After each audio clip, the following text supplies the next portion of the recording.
यमाचे किंकर भव चाल अशा पद्धतीने आपलं पारलौकिक जीवन अतिशय अडचणीमध्ये जातं. लक्षात येईल तुमच्या सोपं सांगतो आणि अवघड कोणाला सांगता येते.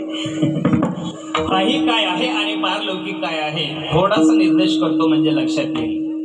कौरव पांडवांचं युद्ध चालू व्हायचं होतं आणि त्याच्या अगोदर त्या असणाऱ्या बंधूने विचारलं, सांग रे बाबा संजय तिथं काय काय चाललंय, धर्मक्षेत्रे कुरुक्षेत्रे समवेतता हे सगळा वृत्तांत जेव्हा सांगितला, जास्त विस्तार करत नाही, आपल्याला पुढे 9ला कीर्तन संपवायचे.